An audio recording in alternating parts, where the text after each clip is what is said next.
Hi, this is Paula Gloria, and this show is called Farther Down the Rabbit Hole because we like to go farther into topics. And we go into topics more deeply, and today is June 20th, and we're just in the beginning stages of starting our streaming.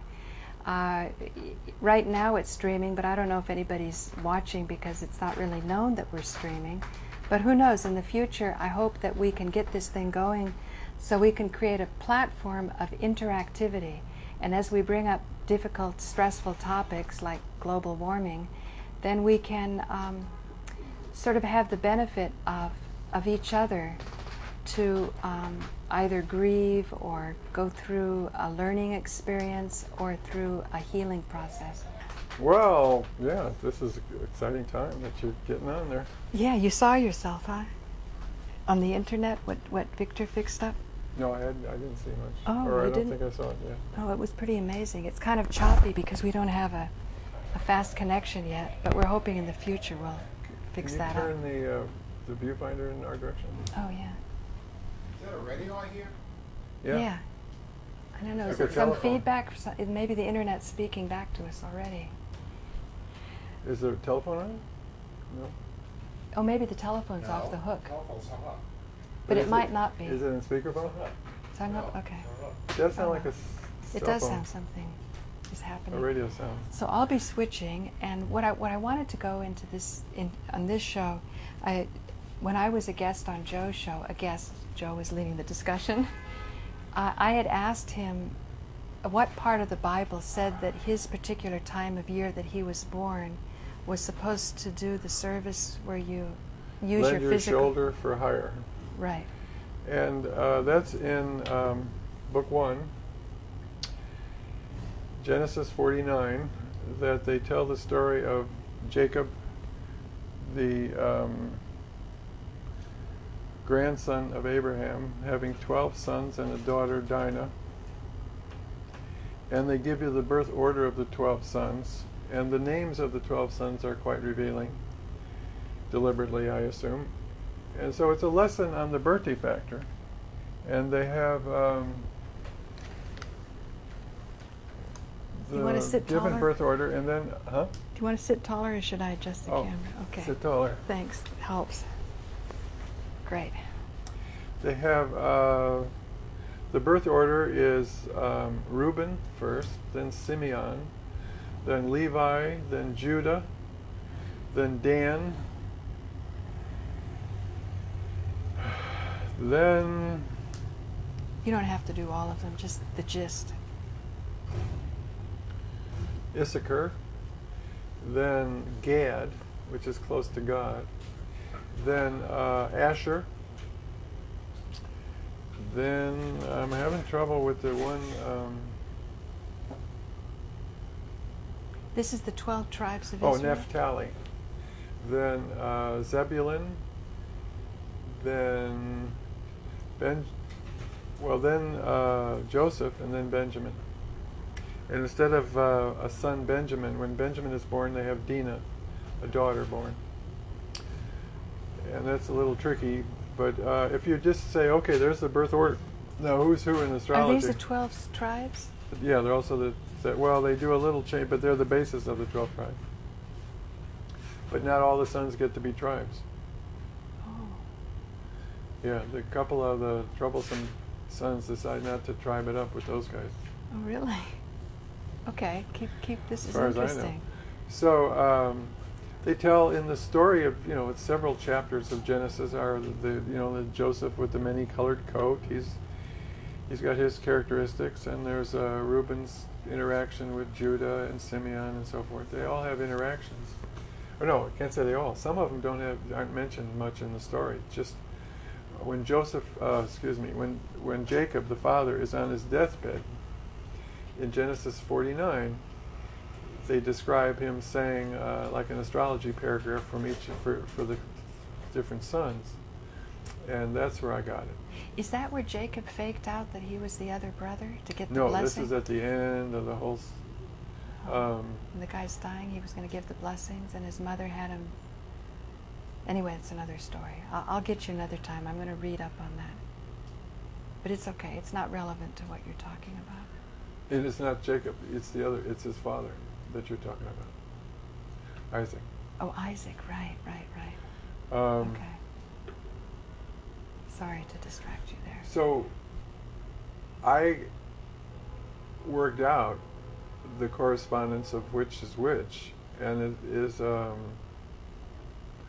somewhat controversial. I mean, there are people who argue, no, you don't have it right, it's this guy is this sign and this is that sign, but I think I'm pretty good. There is one anomaly I have to admit to, that basically my scheme for psyching it out is sort of like you break a code. You know, you look at what's the starting point. And I believe the firstborn is the beginning of the fall. And, you know, that has some kind of a poetic, in the beginning was the fall of man and all that kind of thing. So Reuben is Libra, according to my scheme of things. And then Simeon would be Scorpion. Then Levi is Sagittarius. Judah is the goat, Capricorn. And that sort of fits in that Jews are regarded as the ways of the goat, Judah, and all that sort of thing. Really? Yeah, Jesus made cracks about Jews as goats. Well, it's usually the sacrificial animal. No, I wouldn't say that. Well, yeah, no, you're right. It is sacrificial. They do sacrifice goats, but they use the goat to lead the sheep into their, you know. Oh, really? Well, you know. I didn't know that. You know about the slaughterhouse goat? No. Oh, well, the way it works is that Wow. slaughterhouses have a certain vibe about them. They have a smell of panic because animals secrete particular smells when they're afraid. So the sheep sense that they don't want to go forward, and so they hire a goat to walk in first among the sheep, and then the sheep follow the goat, and then the goat is shunted off sideways so they can use him again later, and so they call him the Judas goat. Really? For leading the lambs to slaughter. Really? Yeah. How come the goat will do it? Because gets every time he rewarded. gets off. Oh God. And I'm sure he knows what's going on too. Wow. Yeah. So that's a little anti-Semitism built into ho ho ho, the slaughterhouse. No, but I wanted to ask you about the signs as Okay. the sun descends. That's what I found so interesting. But How you anyhow, told so me that once. that part. Well, like what about us darkies?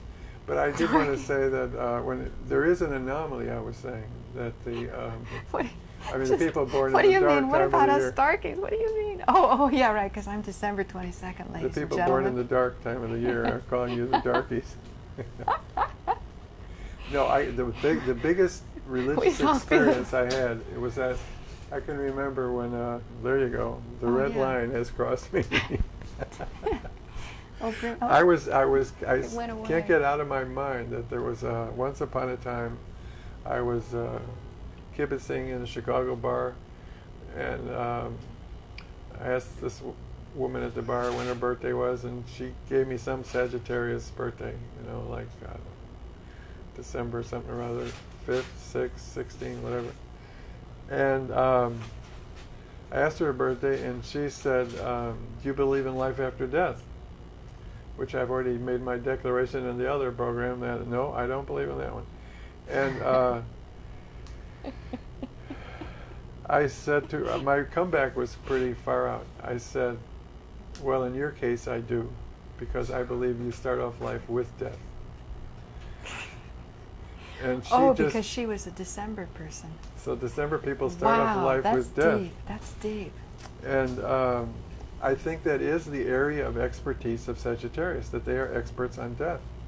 And they can earn their living in mortuaries and killing people for a living as security guards. But you wouldn't say the culprits behind 9/11 were Sagittarians, right? You wouldn't say something like that. What's Giuliani, for example? I mean, this will make all your Sagittarian viewers upset. You thought global warming was bad. Wait until... No, and when it comes to a monopoly on death, there's death in a fairly broad variety out there. I mean, all 12 signs are capable of murder and all that sort of thing. But in terms of just morbidity, like if you have a what do you call it, a conference table discussion and everybody's chiming in their points of view, their contribution, their systems of sense, what Mother Nature has dealt them the hand to think with, that there is morbidity, that they are the people who worry about security. They say, well, what if the roof falls in? You know, we have to have somebody worrying about that, and we need somebody to ride, to be a security concern, to keep the bad guys, whatever morbidity, that I find that Sagittarius are into worst case analysis.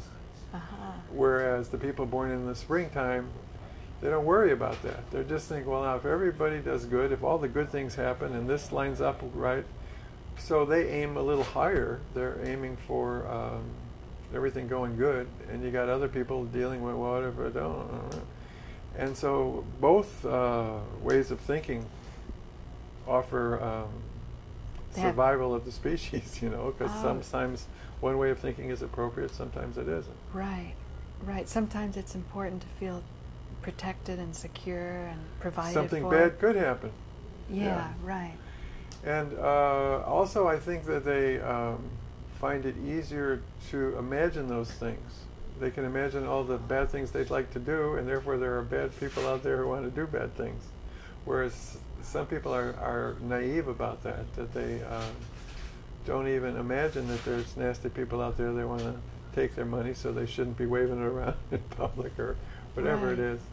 Well, what do you think as a media person, when you have to bring somebody the news, or do you have to bring somebody the news that 9/11 was an inside job? Because you kind of hate to burst someone's bubble that it's not such a secure world, and you're kind of the bringer of bad tidings. Well, frankly, it's the opposite. That what I'm trying to do is to get people unterrorized by realizing that the government's effort to terrorize them was a sham, and that in fact there aren't those external forces out there that want to do us in, but it's our own government that wants to do us in, and that's easier to fix. All we have to do is change the government. Yeah, but then we're afraid of the government. Tell me about it. Yeah, whenever I promote my plans for peaceful revolution in which we change over power from the bad guys to the people, people say, but Joe, are you crazy? You think the bad guys are going to let you do it? And I say, well, that doesn't stop me from planning for it, and then we'll struggle, but that we can't even get to the first base if we don't even try. Right. But some people are so paralyzed by that fear that they can't imagine a solution. Right, right. Well, this is the part that I think you and Harold Janner are resonant with, that you don't have to be thinking about hurting those in power right now in order to have a better system come about. You have the peaceful revolution, and then he says you have wealth that's not determined by labor. Wealth that's not determined by labor, that's for sure. Well, what I'm proposing is that we redesign society from scratch, up in advance, that we give a new meaning to money, to the economy, that we eliminate advertising as we know it, that we want reason in the marketplace, we want an abundance of information whenever anybody makes a decision. We don't want it to be the selling game anymore, but we just want people, we want reason to prevail. With advertising, as I was sort of working on this formula, how can you get a better media to people? Clearly, so many people don't believe 9/11 was done in the way that the official commission says, and yet the trusted left isn't promoting it. Amy Goodman, Greg Palast, and the people feel that the reason that's not done is the funding. Now, I don't want to go over that old argument because we did that in the last show. But how do you funnel that amount of interest that people have for information that's more accurate, that's not being controlled by somebody's lover or whatever, for whatever reason we're not getting it? How can you make a conduit using the fact that the world does seem to move, a lot of our society moves with money? So when people are buying things, can they also buy things and support what they want?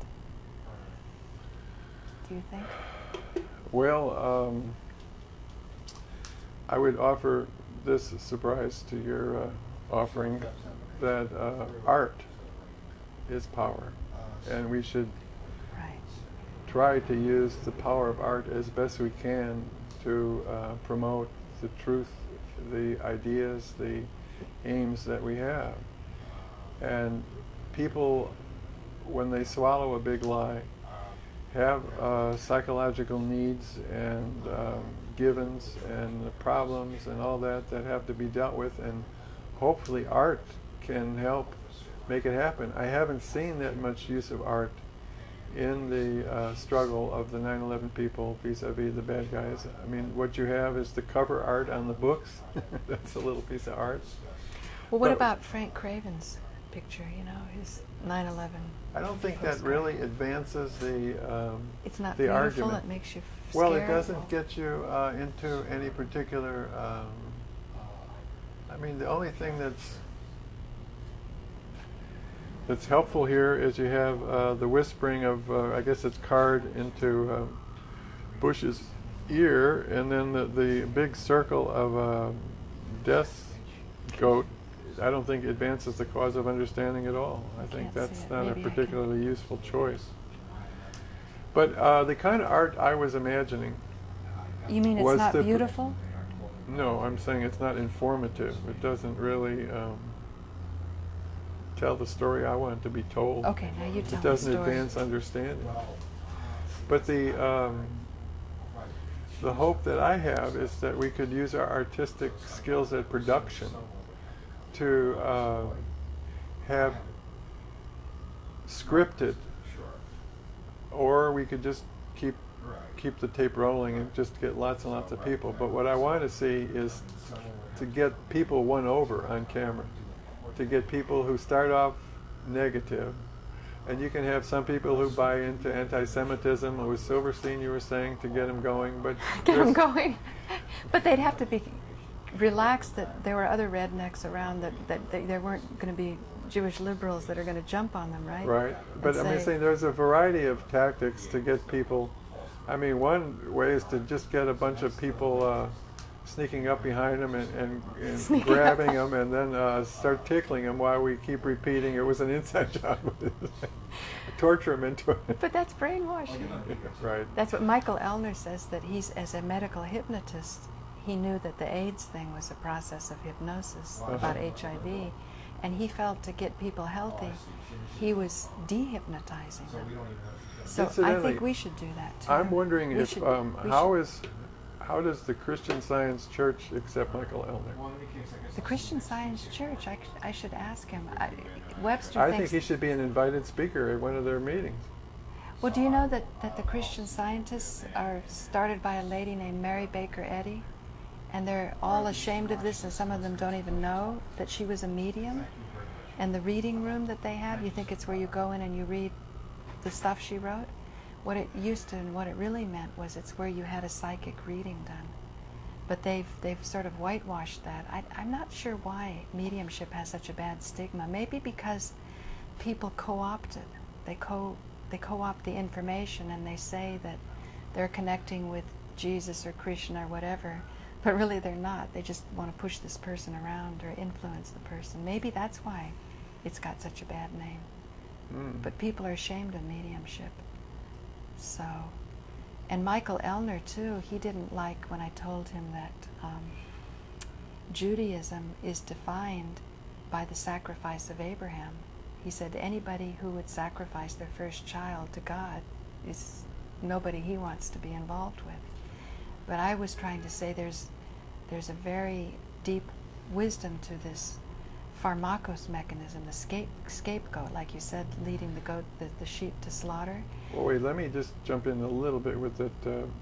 I want to correct Michael that I think the lesson of the 5 books of Moses offering of Abraham and Isaac and sacrificing of the son should make Michael Ellner happy rather than complaining, because basically the overall message is that if you have the notion in your head that for the sake of your getting along better with God and your religious, spiritual grooviness, or whatever you want to call it, that if you have the inclination to sacrifice your son that in fact God prefers the opposite, that you don't sacrifice the son. And that's the message of the story. That's the lesson, is don't do it. Well, I hate to be the bearer of Yeah. sad tidings.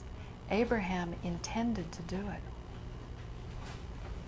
Abraham is the guy who's telling the story. Nobody else was around except his son, maybe. So what do So you think? Abraham tells the story in which he was going to do it, but then, boing, he gets the idea he ain't going to do it.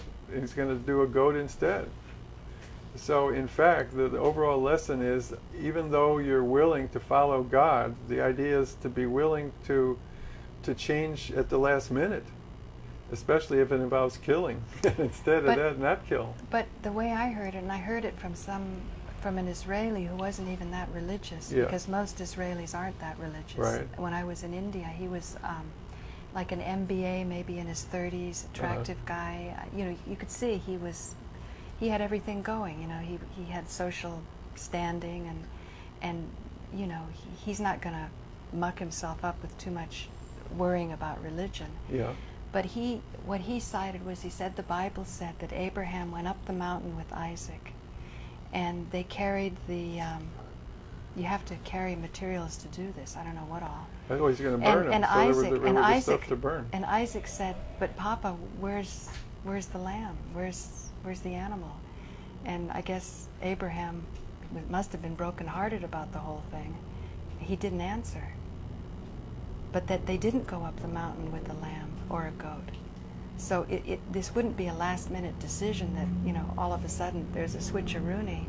It was that some divine intervention took place, and the angel either stopped him from sacrificing his son, or they switched. But it wasn't Abraham. Abraham fully intended, out of his love for God, out of his dire need to make a deal to get the best collateral he could, in order to pull off living in those times when it seems as though things were so primitive, everyone was beating up on everyone else. And even today, Joe, this is the interesting thing. Like, if people are going to say, oh, I see the light, I'm going to do 9/11, then there's, in the back of their mind, they're going to think they're going to have to be a public access producer wondering where the next meal is coming from. You know, where do we show that we have the connection of support? And that's a lot of people, when I point out that with global warming and the funding and things, or the pharmaceuticals, let's get away from global warming because that's too traumatic now, but say pharmaceuticals that I go in with Michael Elner, what are the chances that the medicine my father took was medicine that got put on the market because somebody at that institution was pressured to get this study done and get the product out, even though some scientists would know full and well that this is going to cause bone cancer? Because they said to my dad that this is bone cancer, not regular bone cancer. And to me what that means is it's bone cancer that's induced by the medicine. That to me is co-opted science. And that's when I say to look at these really painful things, like why would Abraham do something like that? Why would he even consider that he had to make a deal with God? Abraham, as an archetype, was an original type of mind. He did things that were strange, that were different from everybody else. Other people were making sacrifices to idols, and he was not doing that. So he was like his own brain, what do you call it? His own man. His own man. So he thought that it would make God happy to take the thing he loved the most and say, I'm even willing to give that to you, God, that he would score points and he could like get to a higher spiritual plane or whatever you want. And indeed, President Bush has put a lot of parents into that situation of having their sons sacrificed. Right. And did it make them a better person? Well, maybe it made You mean in Cindy Iraq? Sheehan a better person. But yeah, in Iraq. So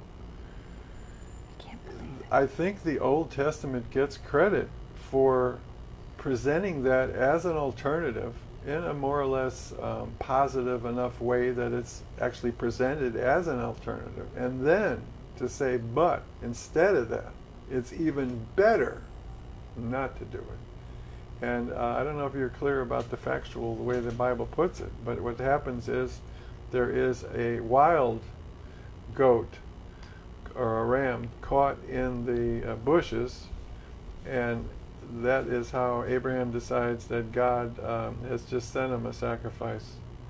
Are you aware of that part? I guess you knew that. No. I mean, I've heard that there's. But that's just a story that was made up to present all those different items, so that in fact it's a message from God right when you needed it, saying, "Don't do it. We don't want that to be the end of the story. Right. We want you to see a higher path, and that is not human sacrifice."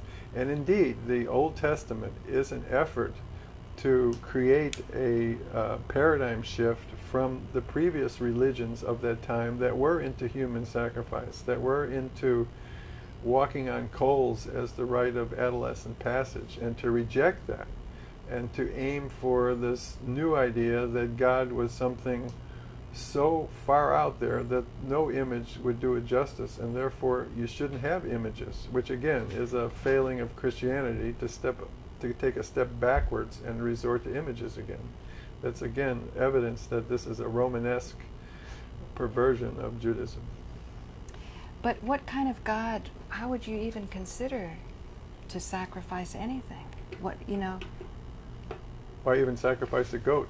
Well, no, not even why sacrifice the goat, although that's a deep topic also.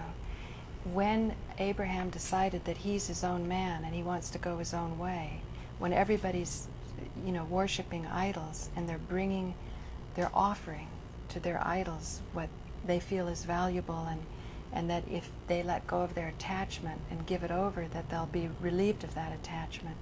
Abraham had the boldness to say that he wants to go direct to the source. And direct to the source seems to be within himself to give up what is most precious to him, which would be his son. So that very willingness to give up what's most precious is in itself God. It's his choice. He's choosing. Well, when you say he's doing something high and great and wonderful, Oh, I can't believe it. The time's up. Time's up already? Yeah. Well, thank you. This is Paula Gloria with Farther Down the Rabbit Hole, and we've really gone far down this rabbit hole with the sacrifice of Abraham. Stay tuned for future shows. We can go over for YouTube, though. Or for the streaming. Who knows? Maybe more people are watching us on the M&M. No, but what do you think of that last part? Well, I can't quite say anything different than I did before. It's like I'm in a... No, who's God? Is it something outside of Abraham? Or is it the choice itself? That he would be willing to sacrifice what's most precious to him?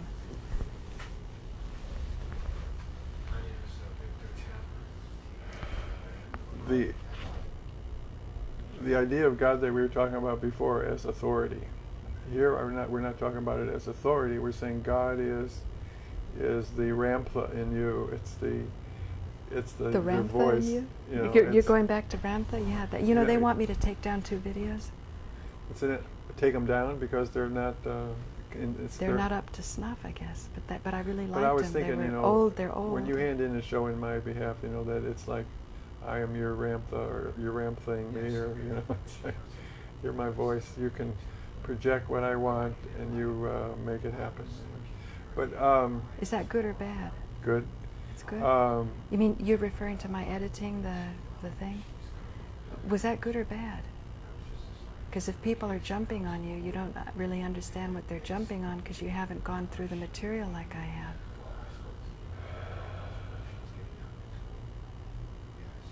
Well, I'm thinking that as you know me better, then you'll... Then I'll come around and go with global warming, and that we're really going to die, and the waters are rising, and there's going to be famine, and... No, my instincts urge me to swallow this in its fullness, and I'm hoping that you will actually, in the name of Ramtha and not taking down the videos, that you be up to snuff, that you actually read all the articles that pertain to global warming. Well, And I you was, read I them, was, okay, but let's in go through particular, this. I want to say one more thing. We here. have a While half we're- an hour, let's go Here's through what this. I want to say. Maybe we'll make this your I show. want to say that you Runaway that you global face your warming. unmet needs. And Okay.